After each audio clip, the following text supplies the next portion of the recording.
We are before the most beautiful story that has taken place since Jesus and Mary lived amongst us here on earth.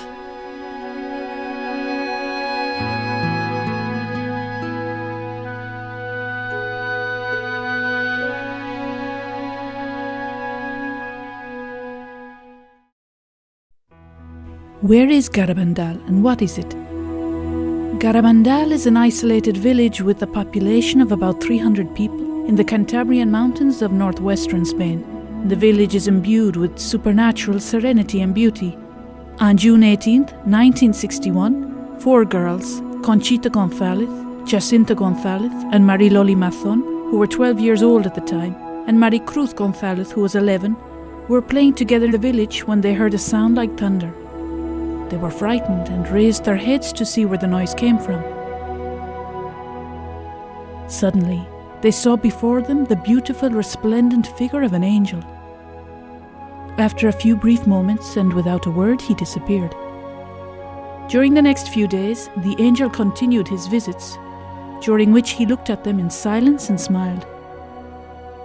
The people of Garabandal began to meet with the girls in the evening to pray the rosary while they waited for the angel to appear. Finally, on June 1st, 1961, the angel spoke to the girls and said, "Do you know why I have come? I have come to proclaim that the Blessed Virgin Mary will appear to you tomorrow as Our Lady of Mount Carmel." The girls, filled with joy, cried out simultaneously, "Tell her to come soon."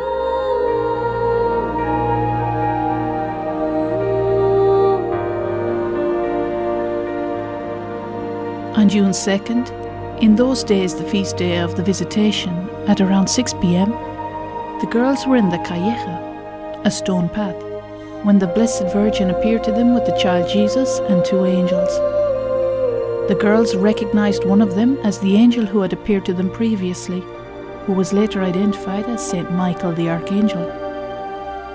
The other was almost completely identical. Above the Blessed Virgin, to the right, there was an eye which the girls called the Eye of God. Without fear, the girls began to speak with the Blessed Virgin. They told her about their families and the work they did in their houses or in the fields, and the Blessed Virgin Mary smiled at them. Conchita said that it was as if her own mother had been gone on a long trip and had just come home. They prayed the rosary with the Blessed Virgin, who taught them to pray the rosary well. When the Blessed Virgin said she had to leave, the little girls pleaded with her to stay. To console them, she promised that she would return the following day. She did return, not only on the following day, but on hundreds of occasions, sometimes appearing several times during the day or the night. The girls knew when Our Lady was going to appear to them, thanks to what the girls themselves called the llamadas, or interior calls. They received 3 interior calls, in which they experienced an increasing joy that preceded and announced the apparition. After the 3rd interior call, the joy was so intense that they began to run from wherever they were towards the place of the apparition. They arrived almost simultaneously and fell onto their knees abruptly in an ecstatic trance. In August of 1961, the girls began to walk during their ecstasies. With their eyes fixed upwards, they walked forwards and backwards throughout the village. During the first apparitions, the girls offered pebbles to the child Jesus, whom the Blessed Virgin sometimes brought with her, because they wanted to make him laugh. The child did not take the pebbles, but our mother did. She kissed them and requested that they be given to certain people after the ecstasy. The onlookers soon began to give the girls numerous religious objects for Our Lady to kiss. Or when the girls were not present, they left the objects on tables next to the girls' houses, which were placed there for that very purpose. There was no way for the girls to know to whom each article belonged. Even so, during the ecstasies, with their faces always turned upwards and with their eyes fixed on heaven, guided by the vision, in all of the thousands of times that they returned rosaries, medals, wedding rings and other religious objects to their owners, they never made a mistake. On a certain occasion, the girls were surprised to find a powder compact among the objects to be kissed by the Blessed Virgin. They doubted whether to present to her a seemingly secular object, but when the Blessed Virgin arrived, the first thing she asked to kiss was that compact, saying that it belonged to her son. When the ecstasy ended, the owner of the compact revealed that during the Spanish Civil War, the compact had been used to take the Eucharist to prisoners and to those who were about to be executed. During the ecstasies, our little protagonists always brought a crucifix which they offered to the onlookers to venerate. They normally held out the crucifix to whomever the Blessed Virgin indicated to the girls. After an ecstasy, Conchita found out that those who had kissed the crucifix, though they weren't dressed as priests, were in reality priests. During the ecstasies, the girls recognized priests and religious on numerous occasions, though they were dressed normally, with no way for the girls to distinguish them other than through the visions. Little by little, as the news was spread by word of mouth, visitors began to arrive from outside of the village, some from outside of Spain. 500 to 3,000 people arrived each day and joined the villagers of Garabandal in prayer as they waited for the apparition.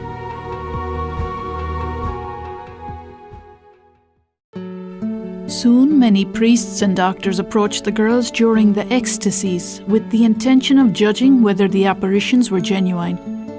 Some of the first to arrive in the little mountain village were prestigious theologians, teachers, diocesan priests and religious, some of whom held important positions in the church.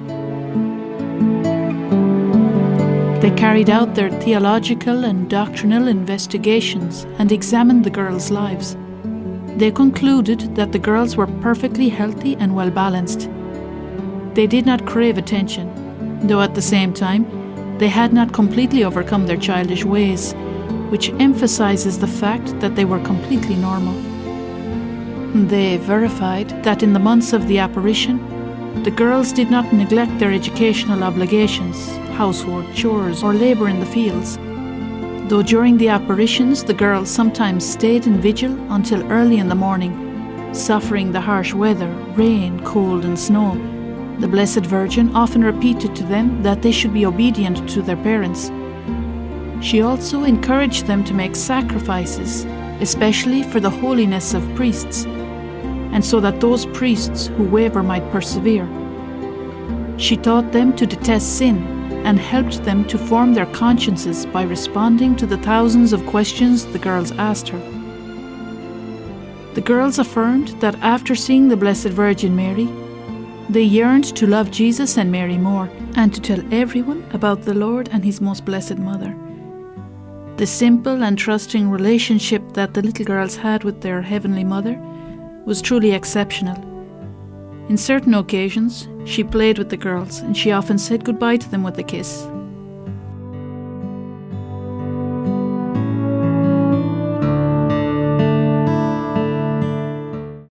The doctors were astonished to see the strange physical phenomena that accompanied the ecstasies, during which they had absolutely no sensitivity to pain. Even when people poked them with needles or burned them with cigarettes, their bodies acquired extraordinary weight which made it impossible to pick them up or even to force them to make the slightest movement. While they contemplated the apparition, their eyes were completely open as they contemplated the apparition. Yet when cameras flashed, or onlookers shined powerful lights into their eyes, their expressions did not change. They ran towards the site of the apparition and got there before everyone else, including the strong and healthy young boys. And while the rest of the people arrived sweating and out of breath, the girls arrived without any signs of physical fatigue. They fell hard onto their knees on the stones without hurting themselves. They walked forwards and backwards during the ecstasies on the poorly paved streets of the village, or even cross-country, with their heads completely raised and their eyes constantly fixed upwards. Though they were totally unable to see where they were going, they never fell or tripped. None of this has a natural explanation.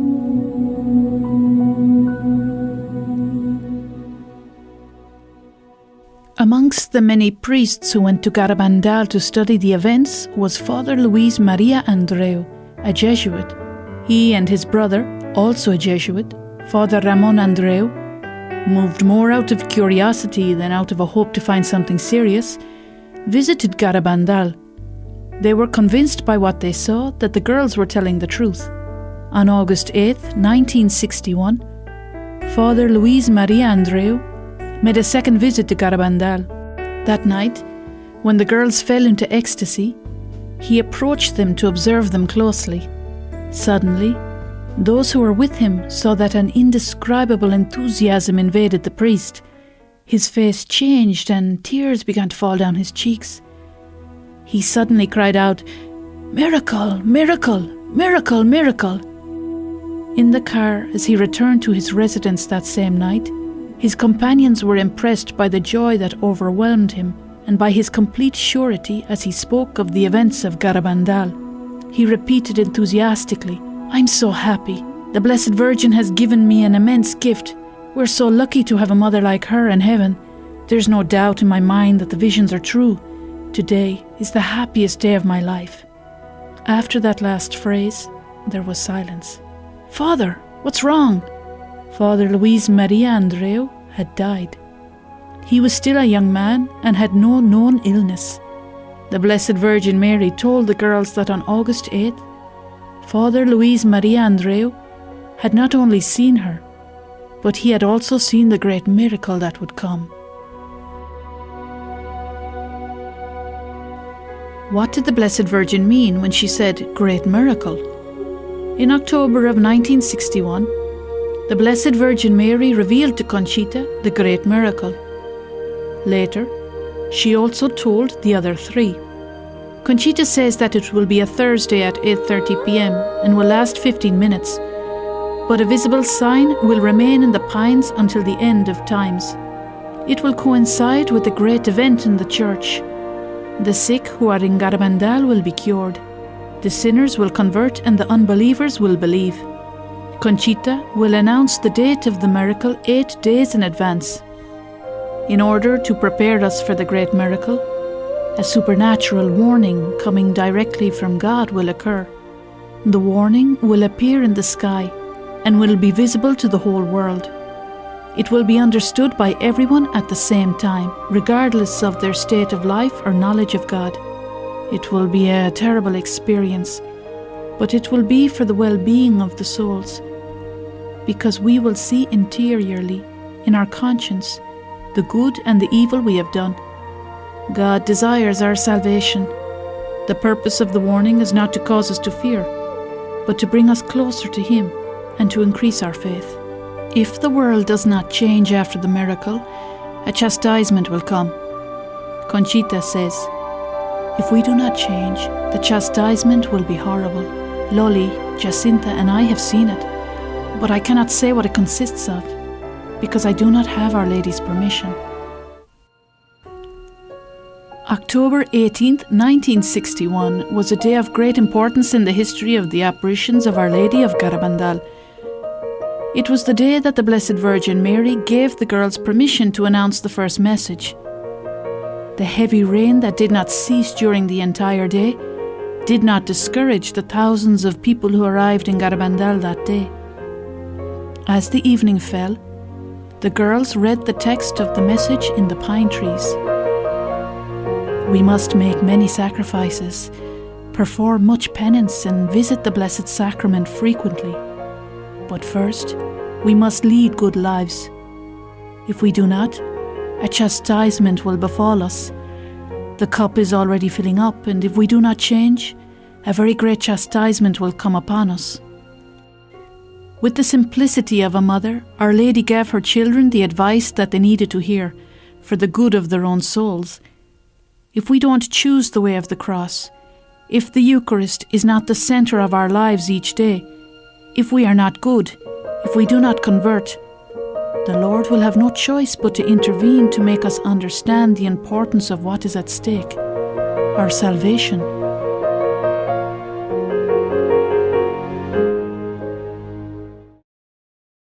After the girls had proclaimed the first message, They often asked the Blessed Virgin to perform a miracle that would help the people to believe in the apparitions.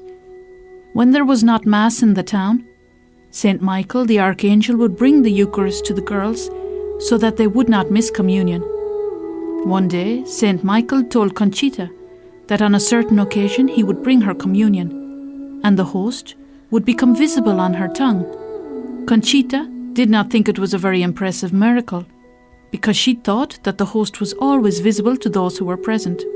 Conchita announced the date of the miracle 15 days in advance. When the awaited day arrived, there were hundreds of people in the village. The miracle took place on July 19, 1962 at 1:30 a.m. One of the main concerns of the Blessed Virgin in Garabandal was to help us to grow in our love and veneration of the Eucharist. In that sense, it is fitting that the miracle was precisely a Eucharistic miracle. One of the witnesses was able to record on video the brief seconds in which the white host appeared in Conchita's mouth.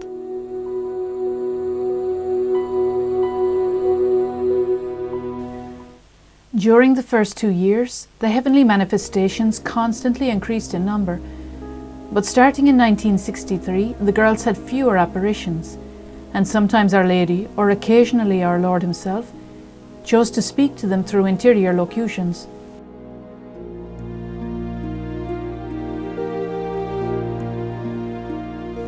Despite all of this, pilgrims continued to come to Garabandal in great numbers, and many of the pilgrimages came from outside of Spain.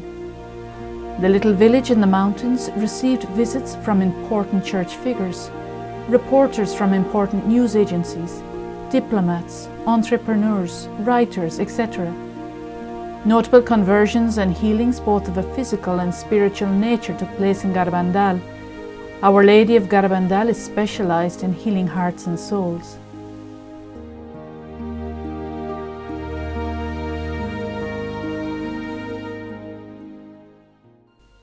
The second message of the Blessed Virgin Mary came on June 18, 1965, only a few months before the end of the apparitions. Saint Michael was sent by the Blessed Virgin to impart the message to Conchita. As Saint Michael spoke, tears began to stream down Conchita's face.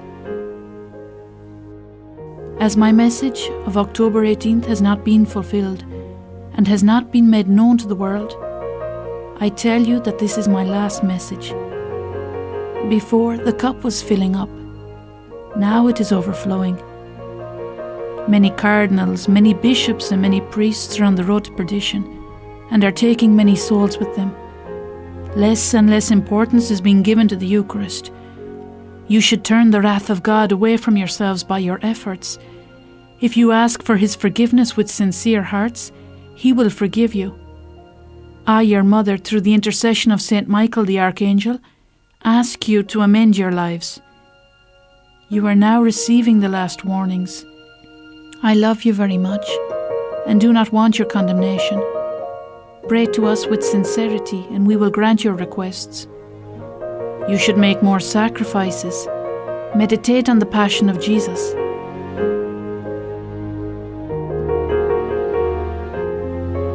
The message, though brief, is rich in content and describes the painful situation that the Catholic Church was living at that time, as the Second Vatican Council was about to come to a close. Several months after this message was proclaimed, Pope Paul VI published the encyclical Mysterium Fide, in which he expresses his grave concern for the doctrinal confusion regarding the greatest treasure that the Church possesses, the Eucharist. However, on June 18, 1965, Conchita could not have known about this because the doctrinal and liturgical crisis that had begun in the heart of the Church had barely reached Spain, and certainly had not reached this village lost in the mountains. Either way, the great crisis which occurred among the priests was unthinkable. Soon, however, it became reason for a new and profound affliction for the successor of Peter and for the entire Church. November 13th, 1965 was a bittersweet day for Conchita. She walked alone to the pines as the rain fell down on her. The Blessed Virgin Mary appeared again to the young woman. She came with the child Jesus, who was all smiles, but this would be the last time. Addressing Conchita, the Blessed Virgin Mary said, "Conchita, tell me about my children. I have all of them under my mantle. I love you all very much and I desire your salvation. Give all you can and we will help you. This will be the last time you see me here. But I will be with you always and with all my children. Conchita, you should visit my son more often in the tabernacle. Why do you let yourself be led by your laziness to not visit him? He is waiting for you all, day and night." Conchita responded to the Blessed Virgin, "How happy I am when I see you. Why don't you take me with you right now?" She answered, "Remember what I told you on your Saints' Day? When you present yourself before God, you must show him your hands filled with the good works you have done for your brothers and for the glory of God. In this moment, your hands are empty." Those words marked the end of the visible manifestation of Our Lady in Garabandal. The happy moments the girls had spent with their Heavenly Mother had come to an end, but they continued to feel her presence and the impression she had made on their souls. Conchita said that the apparitions left my soul full of peace and joy and gave me a great desire to overcome my defects and to love the Lord and His Most Holy Mother with all my strength. Our Heavenly Mother wants to leave that same impression on all of our souls. The certainty that we have a Mother who is close to us and who looks after us. The desire of conversion that is born in our souls through meditating on the Passion, love and veneration for the Eucharist, the greatest gift that the Church possesses. The Blessed Virgin Mary will forever be with all of her children. She promises to us the same thing that she promised to Conchita in that last apparition. We will help you. I will be with you always, and with all of my children.